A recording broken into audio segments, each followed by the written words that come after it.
City of Stevens Point Finance Committee meeting, recorded February 13, 2023.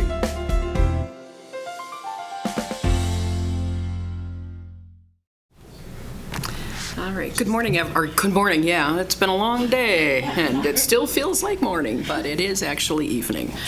It is 6:24 in the evening on February 13th. Tomorrow's Valentine's Day, wow. All right, we'll call the Finance Committee meeting to order, and the first non-action item on our agenda is roll call, which should be pretty quick. Morrow. Here. Johnson. Here. Dalton. Here. Shore and Plaisance are excused. We wish safe travels to Alder Plaisance and safe, quick recovery to Alder Shore. Second item on our agenda is an action item, approval of a request to allocate an additional $100,000 in funds from Tax Incremental Financing District, TID 6, to the Facade Improvement Grant Program. Are you going to provide some input on that for the audience? Sure. A fairly successful program that the city's had since about 2012 is our Facade Improvement Grant Program. That allows historic structures within our downtown, or those that fall within TID number 6, to receive funds from the city to help maintain their properties. Obviously, one of the big goals of the program itself is to ensure that our historic properties are maintained at a high level and will be for the next 1,000 years. I'm shooting for the stars here. So obviously through that, we've had a few pretty significant investments in our downtown the last few years. The Opera House, former Fox Theater being one of them, and then the Ideal Frame building, which is under new ownership. They've been doing a fair amount of renovation. This body has previously approved development agreements, which included actually providing more than we typically would within our facade improvement grant itself. And so as such, we are before you asking for those funds to be formally allocated from TID number 6 to the Facade Improvement Grant Program. I do not expect in 2024, 2025 for those funds to be to go above the $100,000 that we typically budget. So. And this is a replenishment. Correct. All right, thank you. I'd entertain a motion. I'll make a motion to approve. Second. Motion and a second. Any discussion, questions for the director? No. Members of the audience? Excellent. We have a motion and a second to approve the allocation of the extra $100,000 from the TID funds to replenish the Facade Improvement Grant Program. All those in favor, please say aye. Aye. Aye. Anyone opposed would be no. Abstentions? Motion carries. Second item, and I'm just getting over COVID, so my breathing is a little weird, so if I start coughing, please forgive me. I'm negative, I'm not going to infect anybody, but I just take a little bit longer sometimes to say what I need to say. So, item 3, a request to authorize city staff to submit an application to apply for AARP Community Flagship Grant in the amount not to exceed $50,000. I would entertain a motion. So moved. Second. We have a motion and a second. Is there any discussion? Again, this is just a grant To apply for. We don't have any real obligation other than the application. Correct. Okay. Any questions from the audience? Just a little side note, anytime we're talking about those. There's someone in the Oh, waiting room. is there? Sorry. Was there? I don't doubt Ann's trying. Someone had their hand up? Nope. No, she's just Oh. joining. Oh, okay, someone's joining, okay. As it relates to anything to do with our elders and those in the aging community, AARP is a fine organization, but we have one of the best organizations in the state of Wisconsin right here, and that's our Aging and Disability Resource Center. I strongly encourage the city and anybody who needs elder services or disability services to seek them out there and not anywhere else. We have a motion and a second on the floor. All those in favor, please say aye. Aye. Aye. Anyone opposed would be no. Abstentions? Motion carries. Next item is approval of issuance of a request for proposals for the city wayfinding signage program. I would, excuse me, entertain a motion. I'll move approval of the Second. RFP. Thank you. We have a motion and a second. Director, did you want to add anything? I mean, the RFP is fairly clear. No, nothing to add. If there's any And we had a questions. presentation, I think, if you all recall, was it a month or two ago? Correct. Yeah. Any questions from the audience? Yes, Alder Kneebone, please. Mary Kneebone, District 7. You probably won't address this in the request for proposals, but if there's going to be anything where you're going to want people to walk to, please put the mileage or how far. Folks who have issues with walking like I do, if I don't know how far it is, I'm not going to go visit. Yeah. Because I don't know if I can get there and get back. That's So a great idea. as we go forward with this, Yeah. to keep that in mind. No. Thanks. Awesome. Great idea. That was good. Yeah, perfect. Yeah, not everybody can do a 5K in 8 minutes. So, yeah. Or 8 hours, like me. All right. Any other questions or comments? All right. We have a motion on the floor to approve the RFP, request for proposal for the citywide wayfinding signage program. All those in favor, please say aye. Aye. Anyone opposed would be no. Abstentions? Motion carries. Excuse me. Approval of lease with Boys and Girls Club of Portage County for space at 933 Michigan Avenue. And there's a lease agreement attached. I'm assuming that's something that Director Kramer worked on, or Probably the police chief. department. First, chief. let's entertain a motion to bring it to the I'll floor. move approval of the lease. Okay, let's Second. bring it to the floor. We have it on the floor with a motion and a second. We'll start out with the attorney. Mostly just here to answer questions. Did take the lease that we'd used with Northwest Journey, modified it for this. The biggest changes related to taking out a lot of provisions. Northwest Journey, if you recall, had some tenant-specified improvements, bathrooms, et cetera. That stuff's all done, so we don't have that included on this one. Pretty straightforward, $6 per square foot per year for an initial 3-year term. Excellent. Thank you. Any questions for the attorney or for the chief? Nope. I'm assuming that they've just realized great success and need extra space to provide additional programming. It's for their special initiative programs. Yeah. The ones that actually work with Portage County Health and Human Services and law enforcement. Okay. The Gateway, the truancy abatement, and the youth enrichment. Nice. And so getting them out of the court system and getting them here to get educated. And hopefully redirected. And we would love it here because it offsets a lot of our building costs. Absolutely. All right. Any questions? Any questions from the audience? All right, we have a motion and a second to approve the lease with the Boys and Girls Club. Excuse me. All those in favor, please say aye. Aye. Aye. Anyone opposed would be no. Abstentions? Motion carries. Now the maybe not so much fun one. Approval of additional funding for the Willett Arena Roof Project and award of bid to commercial roofing in the amount not to exceed $1,128,800. I'd entertain a motion. Motion to approve. I second. Seems to be a pattern. Thank you. It's on the floor, and Director, please take our shock and awe away from us a bit. So there was a detailed memo regarding how we kind of got here with the financial aspects. To not have a 10-page memo, I want to give a few more details of kind of what we're dealing with or how we've been battling this project for the last few years. So going back to when the building was constructed, so those that may not remember, it was actually basically a metal building, just a metal tin building. So there was actually no insulation on either side of the roof when they started. So it was really a pole shed. That's kind of how it started out, to protect the ice rink, but they weren't envisioning at the time that it would become what it is now.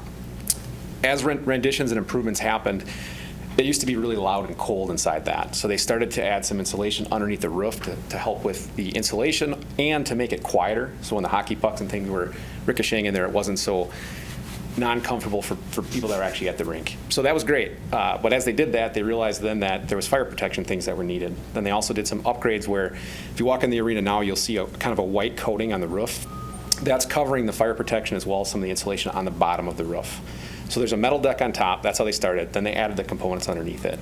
In addition, as the building was added onto, some of the seating improvements, I'll call it the mezzanine, which you walk alongside, as well as the office, the west entrance, other improvements happened. And along the way, when the roof started leaking many years ago, told over 25 years ago, because they just fastened that metal deck with screws and nails that had rubber coatings around them to keep the moisture, the sun ate that away. And there was a roofer involved back then that said if we spray foam the top and we put an acrylic coating on it, it'll protect the spray foam from moisture, in addition extend the life of the roof, and you won't have such a large expenditure. Best laid plans. That's not what happened. As improvements happened, as you recall, in 2019, we had a pretty large investment with a chiller system as well as some other improvements, I think to the tune of about $1.6 million. That was right as I was coming on staff. There was more penetrations of the roof to add some of the chiller units and things on top of it. In addition, in 2011, the last time the coating was put on, it was leaking then, and it was covered. The issue with that is, again, as the problem goes down the road further, it got too saturated where you can't cover that spray foam.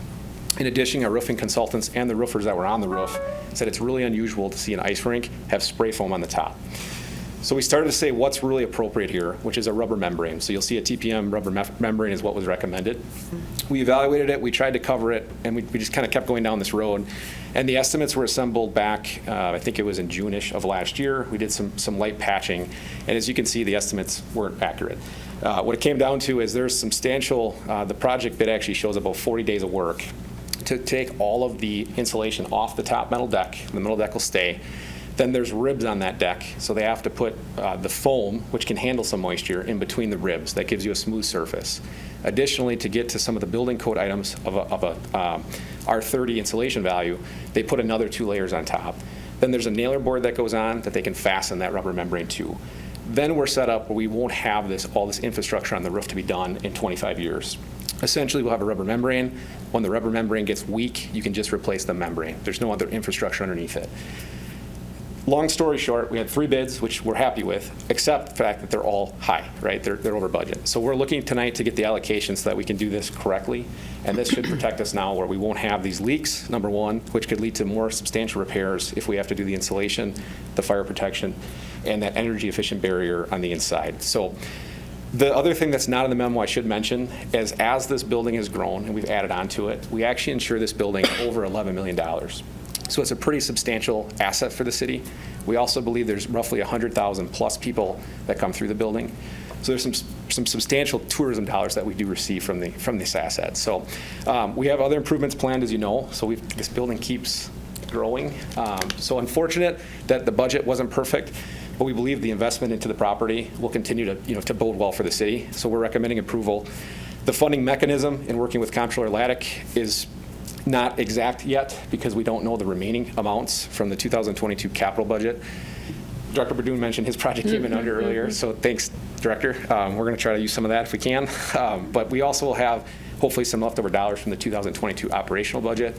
And between those two, as well as if we would need to, we could go to borrowing. And we're asking for Comptroller Laddick to be authorized to use the magic combination of those 3 so we can move forward with this project this spring. Thank you. Questions? Go ahead, Alder Morrow. With the increase in costs and so on, with the new roof, are the rates going, and with the guaranteed dollars that we're going to have from WSP, hockey, and so on, are the rates going to be going up to help offset some of this cost? So we forecast out 5 years on our rates. So we do have incremental steps that we always increase. So Comptroller Laddick, Mayor Wiesa, myself, we kind of review that, and then it goes to Park Commission. Certainly, I would see that we would have some increase. We do have an increase in revenue already from those pledged users. We're also seeing an uptick just in general ice time. If you rewind before we took on the UWSP Pointer Women program, we had kind of openings in the schedule. If you do look at it now, we're jam-packed. The building is being used at the highest level it's ever been. So we do anticipate we're going to continue to see increased revenue, and certainly as we keep forecasting out our 5-year steps so that we don't surprise users, I would assume, especially as things have been going up, we'll continue to do those incremental increases in our individual fees too. Not trying to price users out. Obviously, there's a tremendous value to our community for kids and things to be able to use that facility, but also being cognizant that there's definitely an investment to keep it running.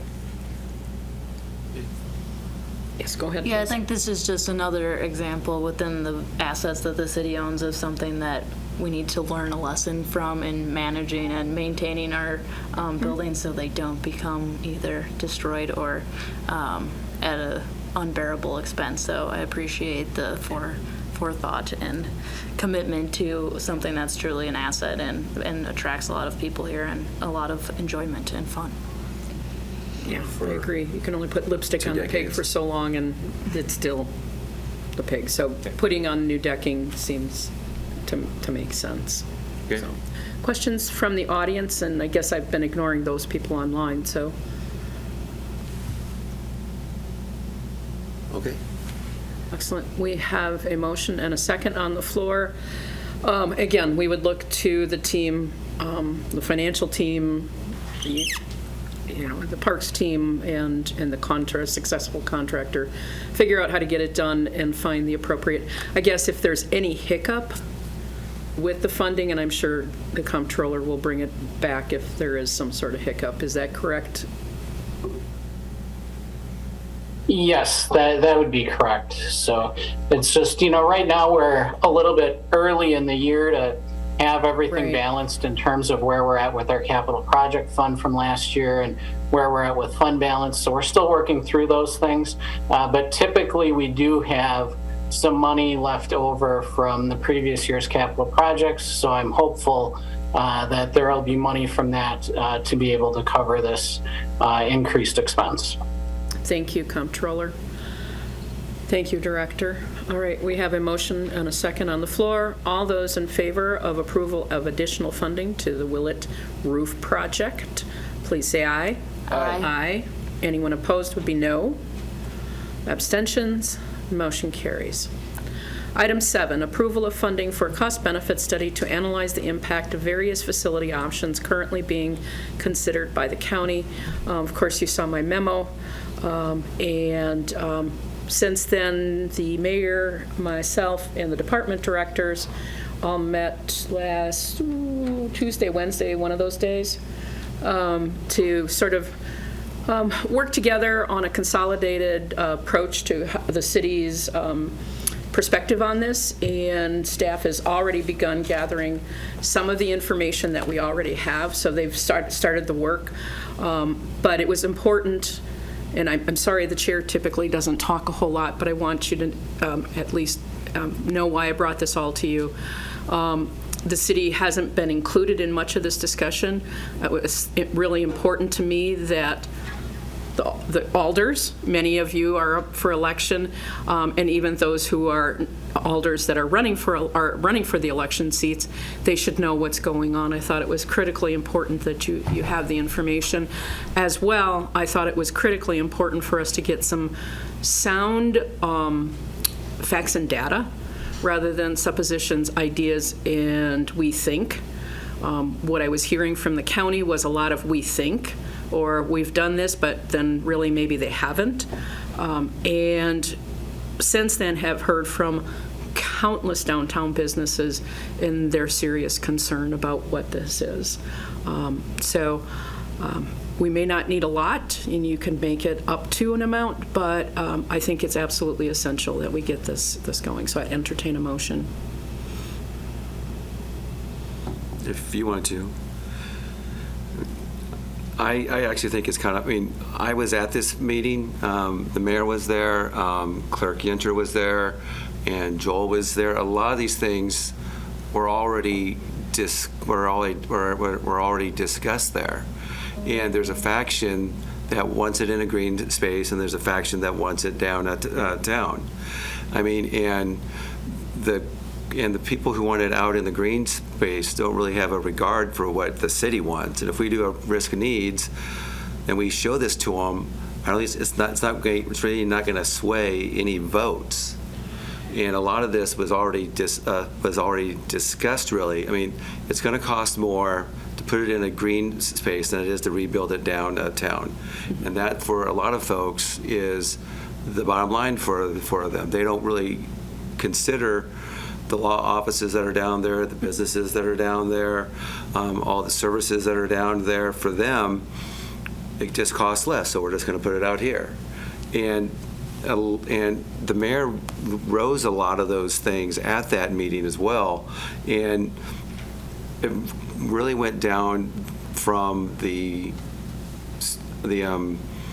folks who were on the board who were out of the city as opposed to the ones that were inside of this city. The ones that were out in the county and Grant and so on, and they're just like, well, it's going to cost more. It's going to cost more money, so we're going to put it at the green space. But they don't even have a green space. They do not. The intent of this isn't, we have a lot of bits of information. Community development has information. The utilities have a lot of information. Streets Department has a lot of information. We're kind of missing some components. I would like to see something that I can give to the alders. Here are the key points, and this is the data that we've compiled or we've asked to be compiled. Now, my goal isn't to sway County Board. I would love that. We're going to have to. I'm not finished. Sorry. Yes. I'm scolding, I'm sorry. First and foremost, my responsibility as council president is to the council, to make sure that they're well-informed and they have the information they will need to make informed decisions, because this will probably be on our plate sometime soon. It may not, but I want to make sure you're well prepared. I don't want to tell you, well, in my opinion. No, I want to be able to say, here's the data that we've been able to collect in a meaningful, easy-to-use compilation. If that will help sway a few on county board of the veracity of keeping it downtown, then we've got a double success. So number one, informing the alders, the council, the people, the decision makers, the policy makers, and respecting their position and making sure they have all the tools necessary to make good decisions. Secondary to that is if we can give additional tools to some county board members who may be a little uncertain, then it's a double win. So that's kind of my goal. I don't want to get in a back and forth with the county at this point. We're trying to set up, the mayor, myself, Ryan, and others, set up a meeting with the county to have those more extended discussions. They're really important because some of the information out there is not entirely accurate that the county is positing. Let's start getting everybody on the same page.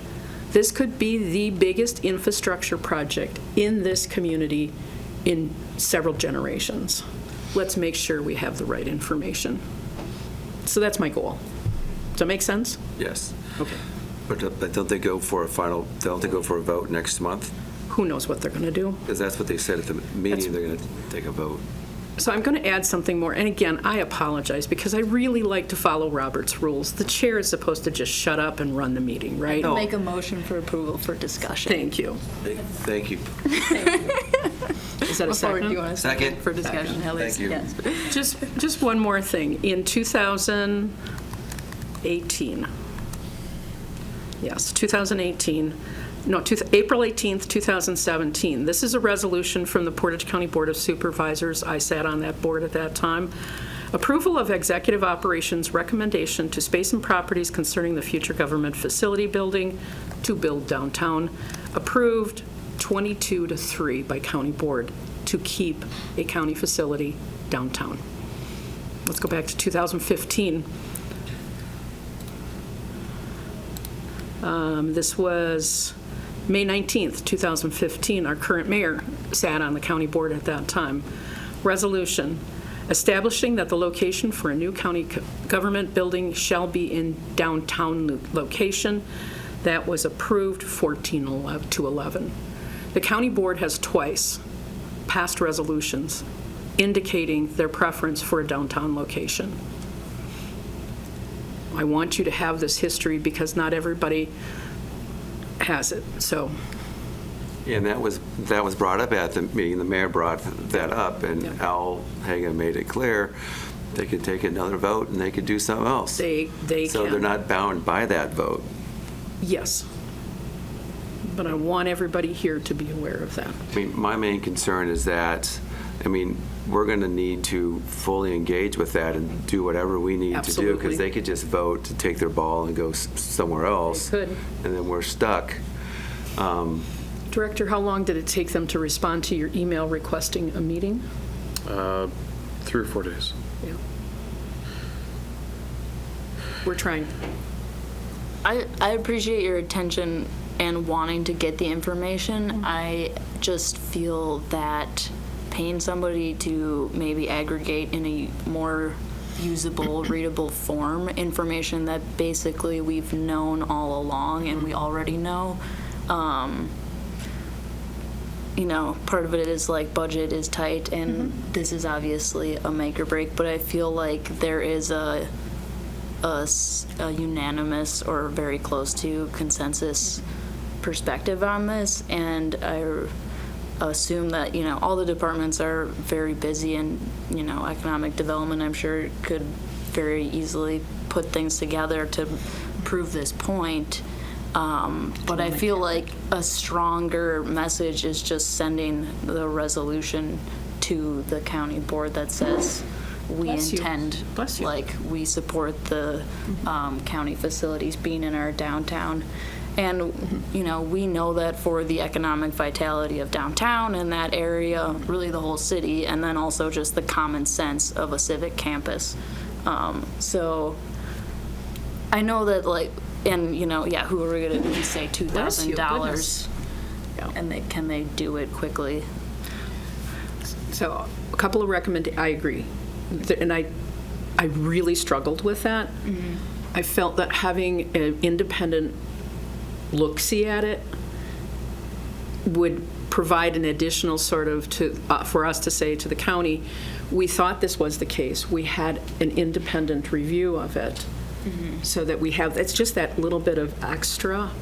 Now, one thing you could do, and I probably should have put that in my memo, but my COVID brain didn't pull that all together, is not to exceed. Yeah. So $10,000 if necessary, or whatever that is, because the director has already said they've got a lot of the information. Yeah. I mean, there's a lot of the information that was already there from the people who did the plan, and we were all, and anyone who was at the meeting got a packet that had all the information and the slideshow and so on. And I was surprised in your memo it's not on the website. Did they not put the presentation up on the website yet? No, Okay. no. Right. Ryan's been itching here with his pen. Yeah. No, I'm more than happy to discuss this. I really think this is probably the missing piece of the puzzle. There's a lot of hearsay on what could happen if the county facilities were to leave the downtown and relocate to a green site. I mean, there's a lot of that, Excuse me. planning, community development aspect that I truly don't believe the county's taking into consideration, whether it be the city's long-term financial impact on road infrastructure, stormwater, other utilities, the reality that the city desperately needs another fire station on the Far East Side. We've been working with the fire department on that for adequate response times to if a courthouse or jail facility would be in the Far East Side of the community. So there's a lot of non-financial things that we can't write down on paper that I don't think the county board is taking into consideration when looking at it. Yes, it is cheaper to build a facility out in a greenfield site for the county one time, but the city has a long-term financial obligation if the county chooses to relocate out of the Far East Side. And that, again, I don't think that that's been accurately presented by Tegra, who's the owner's rep for the county, or the BWBR, who's the architectural firm for the county. I do think if you are going to pursue something like this, you're probably looking at a $25,000 to $30,000 cost. That would be my guess. Just, you know, I don't think $10,000 is going to do it for a full study of I think what we're trying to achieve here. But I think staff is generally supportive of this. I mean, we can pull some data from a program that we already have, but it's not as engaging as if you were to hire a consultant to come in and have individual conversations with downtown folks, east side folks, and see what other impacts you might have outside of just the $10 million price difference up front. I mean, to quote Chris Holman, the former county exec, I don't want to add to a trophy case of studies, which the county has done over the past 15 years. And I think it's kind of obvious to everybody. I mean, there's no one on the city council I think is going to vote for a green. That's going to went for a green space really, and it's kind of obvious. I mean, if you were a law firm and you had an office right by the courthouse and then they move it, I mean, that's pretty upsetting. And with all the money that the city's been trying to pump into downtown with TIF and everything else, I mean, I just think like from a cost point of view, it's kind of obvious, like trying to prove the earth is round. Sometimes you need to do something that, like this. And from that meeting as well, I mean, the people who spoke up were pretty dug in from the impression that I have, and I know the mayor felt kind of frustrated with some of the responses that he was getting at that meeting as well. To have another study for what we already know, I mean, I don't think there's any business downtown that's going to go, oh yeah, I'd like the county courthouse to move outside of the city. I mean, they've put their livelihood into the business. They've put their time, their effort. The city's put all this tax money into it as well to draw people back down to try to put it back downtown. We have residences downtown too. We have condos downtown as well. I mean, another $50,000, unless there's other alders that think it's a good idea. I mean, I think it'd just be a waste. I think if anything else, I think the facts that the city has, I mean, from what our planning department has, Clerk Yenter, Joel, the mayor, you, because you were on the board as well. Yes, I was. To try to work with them to try to get. I think it's gonna be more of a personality thing to try to get them to peel off a few to kind of help us get to where we want to go. But the biggest concern is some people are just kind of, if you're outside of the city, in the county, and that's been the split that's always been there from what I've seen. But it always hasn't been that way, as is witnessed by the previous votes on the resolutions. So, and some of those same people are still there. So I get that the worry about spending the money, and if that is not the way you want to go, this is what I see very frequently, and I see it in organizations that I'm a part of, is you got all this information, right? Everybody's got bits of information. It never quite comes together in a comprehensive, cohesive, whether it's a document or a website, or there's a lot of different ways it can be presented. We don't have that on behalf of the city right now. We don't have this list of testimonials from the downtown businesses, which we're in the process of getting. We haven't detailed, you and I know this, that it's going to cost, the infrastructure costs in a greenfield site are going to be significant.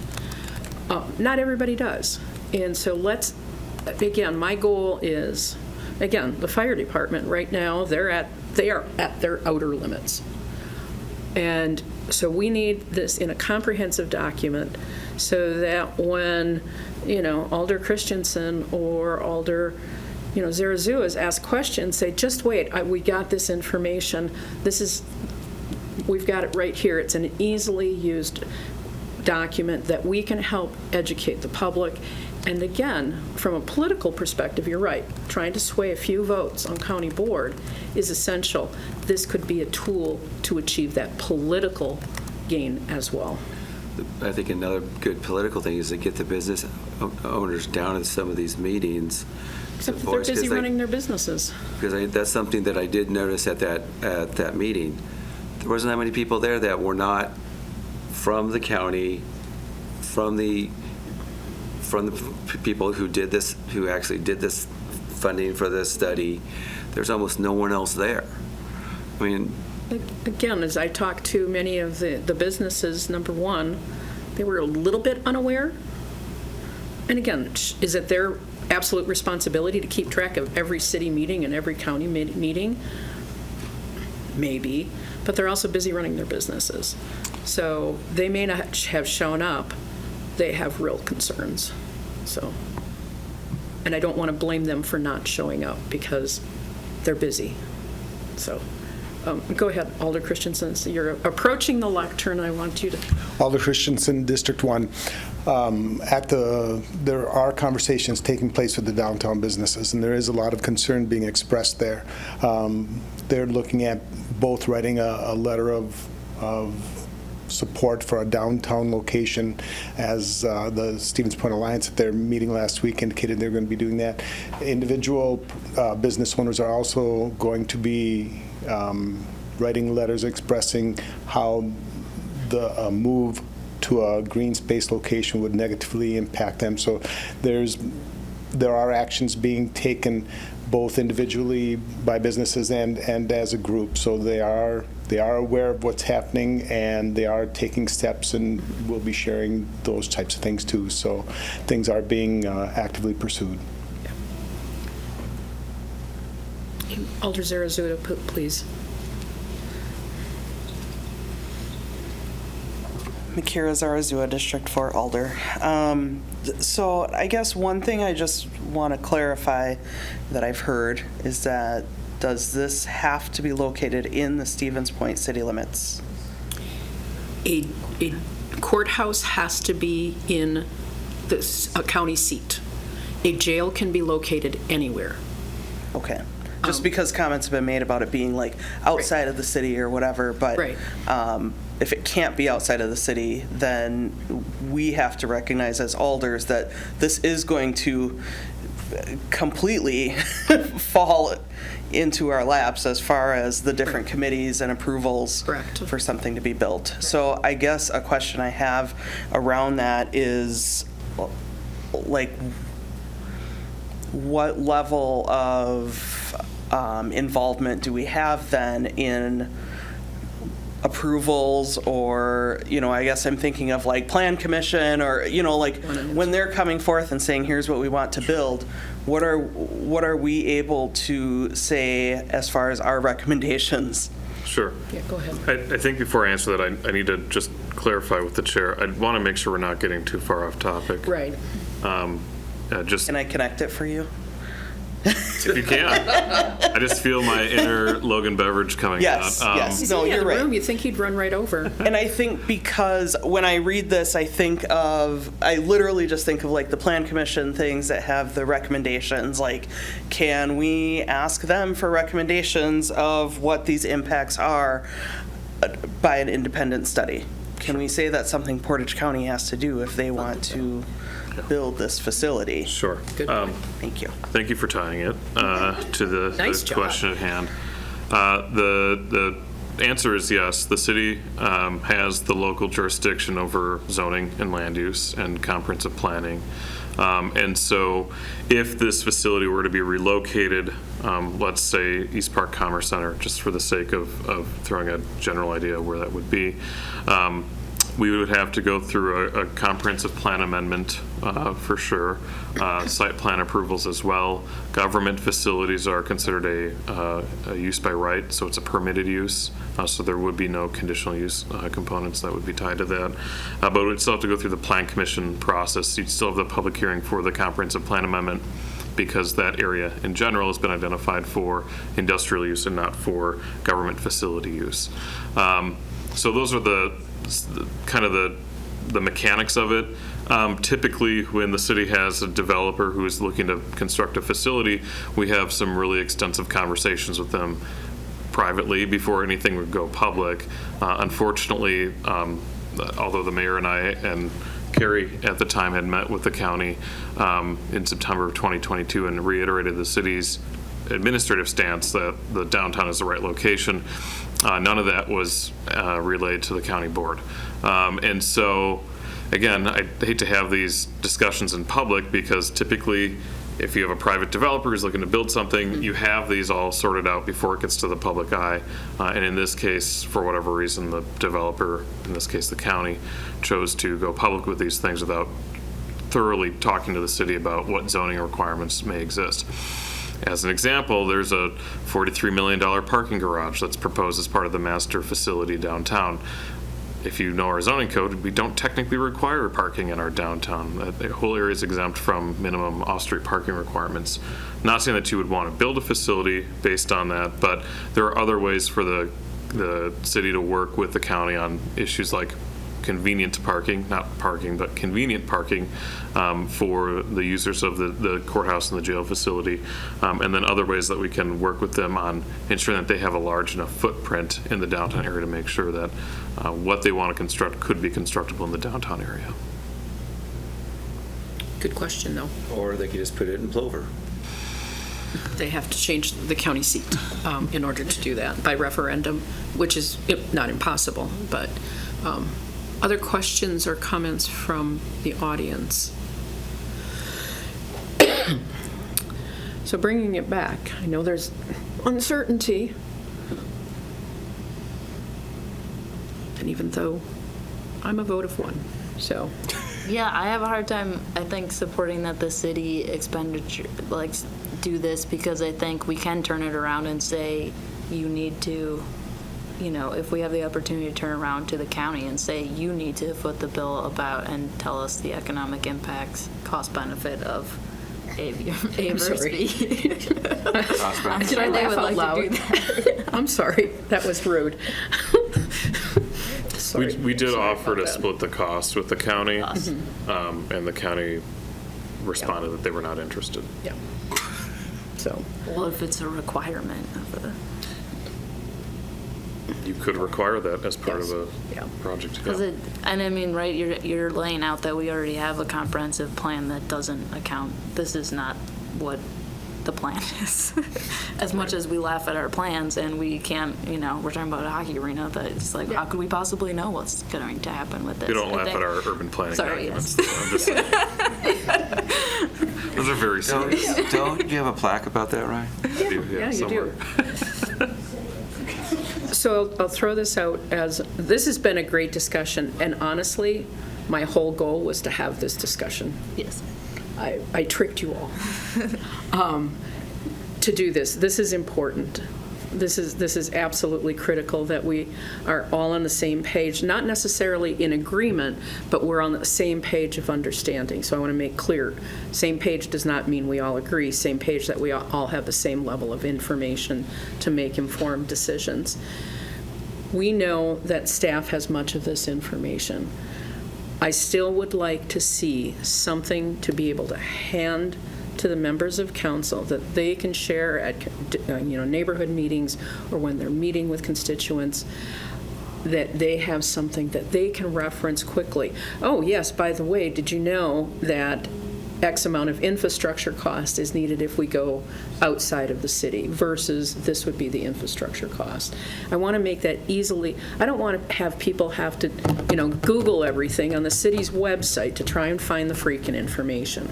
I want to give it to you in an easy format.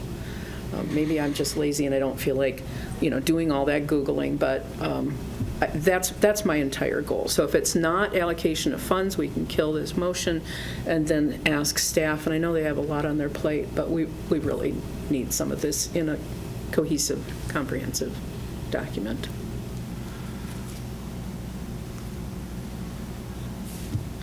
I vote no. Or, yeah. Are you calling for an official vote right now? I'll call for a vote. No. And you're no? Yeah, sorry. I'm a yes. This isn't but, the usual. It's not the first time I've stood by myself, so I'm okay. Saying that, can we, because it's not an action item, but if I get the sense that staff may have a general feel for... Well, with that motion being defeated, it's like, can I make a motion Yes, for you may. city staff to relay all necessary facts and analysis related to an edge of city or out of city county campus facility versus a downtown one? Did you get all that, Carrie? No, not at all. Sorry. I was trying to absorb it, but Synthesize it. I can start from the beginning. I'll make a motion for city staff to relay all prudent facts and analysis of a county facility from a downtown campus versus a edge of city or out of city. Obviously, the iterations of jail outside of city, county on a green site, to Alders. She's going to walk over here and have words Yeah, with you that's pretty fine. soon. Yeah. You're supposed to write these down before you make them. Yeah. hand them No, out that's at the not meeting. legislation. You're supposed to do stuff out on the floor. I mean, all of that was in the county study that the, that from the study that the county already paid for, was the cost of what a downtown would be as opposed to a green They space. haven't was taken it? into all of our, Yeah, this Yeah. is. And this was ours. a private one. This wasn't just what the Yeah. county did. This is what the one that the county spent another couple $100,000 on. Yeah, just for clarification for the folks listening at home, what the county presented on the 31st was the hard costs to construct a facility downtown as opposed to the Greenfield site. I think what the Alder is trying to get at is what are the non-tangible costs that the city would be taking on if it were downtown versus a greenfield, and that could include what would the economic impact of downtown be. Let's say if the 75 or so attorneys and their paralegals relocated from Main Street to East Park Commerce Center or Crossroads Commons. Yeah. Okay. So yeah, there's the hard cost, which is what was presented, and then there's the economic impact costs that were not presented at the meeting on the Ongoing 31st. utility and infrastructure. they did the easy stuff. Okay. Yeah. We have a motion and a second. Is there any additional questions? And anyone online? I just want to make sure. Again, I'm so grateful that we've been able to have this conversation. This is really important, so. All right. All those in favor, please say aye. Aye. Aye. Anyone opposed would be no. Abstentions? Motion carries. Excellent. Thank you again, everyone. I really appreciate the openness and the concern and the work we have ahead. So, thank you. All righty. Item 8, approval of the bills we've already paid. Claims paid. I'd entertain a motion. So moved. Second. We have a motion and a second. Any questions about all claims paid? Hearing none. All those in favor, please say aye. Aye. Anyone opposed would be no. Abstentions? Motion carries. Item 9, adjourn into closed session at approximately 7 p.m. It is now 7:11. Pursuant to Wisconsin Statute 19.85, paren 1, paren E, for the purpose of deliberating or negotiating the purchasing of public properties, the investing of public funds, or conducting other specified public business whenever competitive or bargaining reasons require a closed session on the following: acquisition of property in the town of Hull with the parcel number of